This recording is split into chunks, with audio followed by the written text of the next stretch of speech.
இந்த அணையாத தீபம் என்கின்ற இந்த போராட்டமானது எங்களுடைய விடுதலை தாகம் கூட அணையாமல் எங்களுக்கு இருந்து கொண்டிருக்கின்றது. மனித உரிமை சம்பந்தமான விடயங்களில் நீதி தேடுகின்ற விடயமும் அணையாத ஒரு தீபமாக எங்களுடைய மனங்களில் இருக்கின்றது என்ற அடிப்படையில் இந்த போராட்டம் முன்னெடுக்கப்படுகின்றது. செம்மணி விடயத்தில் அக்காலத்தில் கிருஷாந்தி என்று சொல்லப்படுகின்ற ஒரு பாடசாலை மாணவி பாலியல் பலாத்காரம் செய்யப்பட்டு படுகொலை செய்யப்பட்டார். அந்த வேளையில் அது சம்பந்தமாக விசாரணை அடைந்த போது சோமரட்ன ராஜபக்ச என்று சொல்லப்படுகின்ற ஒரு கோப்ரல் அந்த இடத்தில் அவர் அந்த படுகொலையோடு சம்பந்தப்பட்ட ஒரு கொலையாளி என்பது கண்டுபிடிக்கப்பட்டிருந்தது.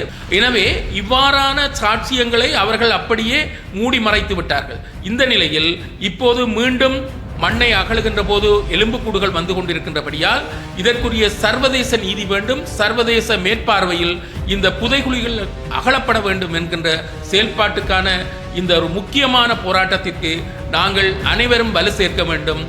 வடபுலத்தில் குறிப்பாக செம்மணி பிரதேசத்தில் தற்போது மனித புதைகுழி அகழ்வு நடைபெற்ற போது கிட்டத்தட்ட 19 எலும்புக்கூடுகள் கண்டெடுக்கப்பட்டிருக்கின்றன.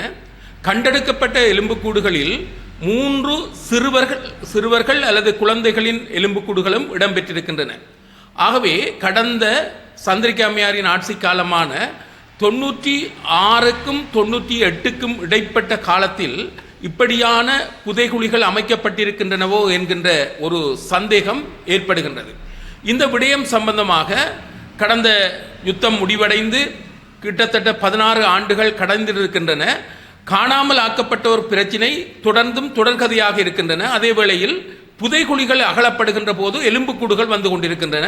குறிப்பாக குழந்தைகளின் எலும்புக்கூடுகள் கூட அங்கு வந்திருக்கின்றன. ஆகவே வயது வேறுபாடில்லாமல் தமிழர்கள் கொல்லப்பட்டு புதைகுழிகளில் புதைக்கப்பட்டிருக்கின்றார்கள் என்றதை பார்க்கின்ற போது இதனைத்தான் நாங்கள் இனப்படுகொலை என்று சொல்லுகின்றோம்.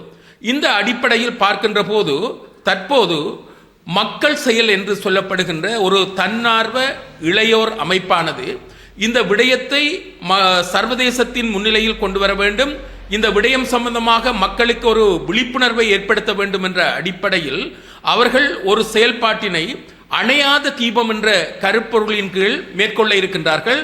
குறிப்பாக 23, 24, 25ஆம் திகதிகளில் இந்த செயல்பாடானது செம்மணியில் அந்த வளைவு இருக்கின்ற இடத்தில் செய்ய இருக்கின்றார்கள்.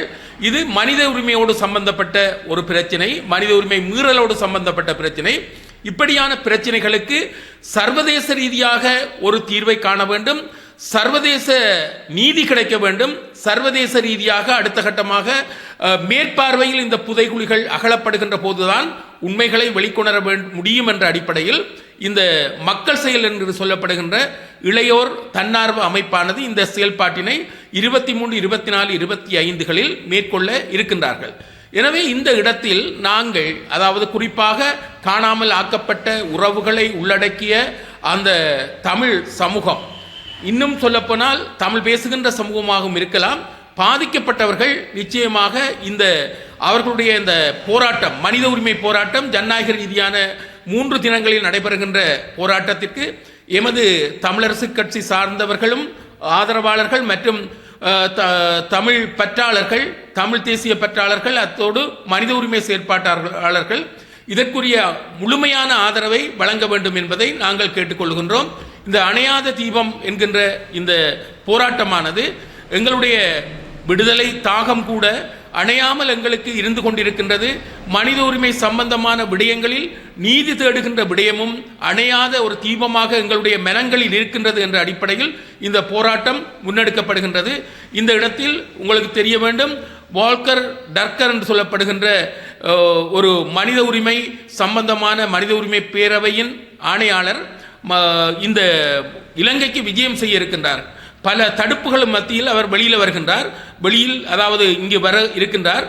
அந்த வேளையில் இப்படியான மனித உரிமை மீறல்களுக்கான நீதி கிடைக்காத விடயங்கள் சம்பந்தமான இந்த போராட்டங்களை முன்னெடுக்கின்ற ஒரு செயல்பாடு இருக்கின்ற போது வடக்கு கிழக்கு என்று இல்லை, பாதிக்கப்பட்ட மக்கள், காணாமல் ஆக்கப்பட்ட உறவுகள், அதனோடு பாதிக்கப்பட்ட மக்கள் அனைவரும் இந்த போராட்டத்தில் உங்களுடைய பங்களிப்பை செய்ய வேண்டும். மனிதாபிமானம் மிக்கவர்கள், மனித உரிமை செயல்பாட்டாளர்கள் இதில் மொழி வேறுபாடு இல்லாமல் இந்த மனித உரிமையை பேணுகின்றவர்கள் கூட இதில் கலந்து கொள்ள வேண்டும். ஆகவே செம்மணியில் நடைபெறுகின்ற இந்த 3 தின போராட்டத்தில் கவன ஈர்ப்பு போராட்டம் அல்லது சர்வதேசத்தின் மத்தியில் இந்த அநியாயங்களை கொண்டு செல்லுகின்ற அந்த செயல்பாடுகளுக்கு குரல் கொடுக்க வேண்டும், ஆதரவு கொடுக்க வேண்டும், அதற்கு அமைய செயல்பட வேண்டும் என்று சகல மக்களையும் நாங்கள் இந்த இடத்தில் கேட்டுக்கொள்கின்றோம். குறிப்பாக ஒரு விடயத்தை நினைவுபடுத்த விரும்புகின்றேன். செம்மணி விடயத்தில் அக்காலத்தில் கிருஷாந்தி என்று சொல்லப்படுகின்ற ஒரு பாடசாலை மாணவி பாலியல் பலாத்காரம் செய்யப்பட்டு படுகொலை செய்யப்பட்டார். அந்த வேளையில் அது சம்பந்தமாக விசாரணை அடைந்த போது சோமரட்ன ராஜபக்ச என்று சொல்லப்படுகின்ற ஒரு கோப்ரல் அந்த இடத்தில் அவர் அந்த படுகொலையோடு சம்பந்தப்பட்ட ஒரு கொலையாளி என்பது கண்டுபிடிக்கப்பட்டிருந்தது. அவர் நீதி விசாரணையின் போது குறிப்பிட்ட ஒரு விடயத்தை நினைவுபடுத்த விரும்புகின்றேன். செம்மணி புதைகுழியில் பல நூற்றுக்கணக்கான தமிழர்கள் கொல்லப்பட்டு புதைக்கப்பட்டிருக்கின்றார்கள். இந்த கொலைகளை செய்த இராணுவ வீரர்கள் யார் என்பதையும் கூட அவர் அந்த இடத்தில் சொல்லியிருந்தார். அதில் அவர் கேப்டன் துடுக்கல என்ற ஒரு பெயரையும் கூட சொல்லியிருந்தார். எனவே இவ்வாறான சாட்சியங்களை அவர்கள் அப்படியே மூடி மறைத்து விட்டார்கள். இந்த நிலையில் இப்போது மீண்டும் மண்ணை அகழுகின்ற போது எலும்புக்கூடுகள் வந்து கொண்டிருக்கின்றபடியால் இதற்குரிய சர்வதேச நீதி வேண்டும், சர்வதேச மேற்பார்வையில் இந்த புதைகுழிகள் அகலப்பட வேண்டும் என்கின்ற செயல்பாட்டுக்கான இந்த ஒரு முக்கியமான போராட்டத்திற்கு நாங்கள் அனைவரும் வலு சேர்க்க வேண்டும். தமிழ் மக்கள் அல்லது எமது கட்சியினர் அல்லது தமிழ் பற்றாளர்கள், தமிழ் தேசியம் சார்ந்தவர்கள் மாத்திரமல்ல, மனித உரிமை செயல்பாட்டாளர்கள் அனைவரும் இந்த போராட்டத்திற்கு பூரணமான உதவியை வழங்க வேண்டும். இளையோர் அமைப்பு நமக்காக செய்கின்ற இந்த போராட்டத்திற்கு நாங்கள் அணையாத தீபத்தில் நாங்களும் அணையாமல் ஒதுங்காமல் சகலரும் இந்த போராட்டத்தில் பங்கு கொள்ள வேண்டும் என்று மிகவும் அன்பாக கேட்டுக்கொள்கின்றோம். 23, 24, 25 தினங்களில் இந்த போராட்டம் நடைபெறுகின்றன என்பதையும் உங்கள் நினைவில் கொள்ளுமாறு கேட்டுக்கொள்கின்றோம். அநேகமான ஊடகவியலாளர்கள், குறிப்பாக மஹிந்த ராஜபக்சவின் ஆட்சி காலத்தில் 40க்கும் மேற்பட்ட ஊடகவியலாளர்கள் கொல்லப்பட்டிருக்கின்றார்கள். முன்னாள் பாராளுமன்ற உறுப்பினர்கள், அந்நாள் பாராளுமன்ற உறுப்பினர்கள் என்று பலர் கொல்லப்பட்டிருக்கின்றார்கள்.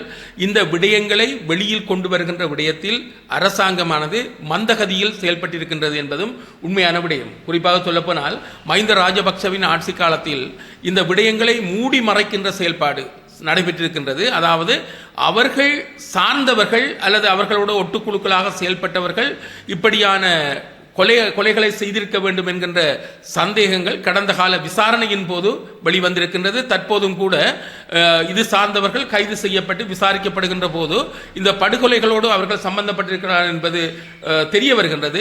இந்த உள்நாட்டு பொறிமுறை மூலமாக நடைபெறுகின்ற இந்த விசாரணையின் போது இந்த கொலைகள் சம்பந்தமான விடயங்கள், அது குறிப்பாக தமிழின படுகொலைகள் சம்பந்தமான விடயங்கள் மறைக்கப்படுகின்றன அல்லது நியாயங்கள் நீதிகள் மறக்கப்படுகின்றன என்று இருக்கின்றன. இதற்காகவும் தான் இந்த அணையாத தீபம் என்கின்ற விடயத்தை எடுத்துக்கொண்டால் சர்வதேச ரீதியான மேற்பார்வையில் சர்வதேச விசாரணை மேற்கொள்ள வேண்டும். அப்போதுதான் இந்த மந்தகதியில் நடைபெறுகின்ற விசாரணை அல்லது இருட்டடிப்பு செய்யப்பட்ட இந்த விசாரணைகளை சர்வதேசத்தின் முன்னிலையில் கொண்டு வரலாம் என்பதுதான் நம்முடைய நம்பிக்கை. சுருக்கமாக சொல்லப்போனால் உள்நாட்டு பொறிமுறை மூலமாக கொலை செய்யப்பட்ட ஊடகவியலாளர் சம்பந்தமான விடயங்களோ அல்லது எங்களுடைய அரசியல் தலைவர்கள் சம்பந்தமான விடயங்களோ வெளியில் கொண்டு வர முடியாத நிலையில் கையறு நிலையில் அரசாங்கங்கள் காணப்படுகின்றன. ஏனென்றால் கொலை செய்தவர்களுக்கும் அந்த அரசாங்கங்களுக்கும் தொடர்பு இருக்கின்றது போன்று இருக்கின்றபடியால் நிச்சயமாக இந்த விசாரணைகள் சர்வதேச மட்டத்தில் நடந்தால்தான் நீங்கள் கேட்டவாறு இந்த உண்மைகள் வெளியில் வரக்கூடிய வாய்ப்பு இருக்கின்றது என்பதை நான் வெளிப்படையாக தெரிவித்துக் கொள்கின்றேன்.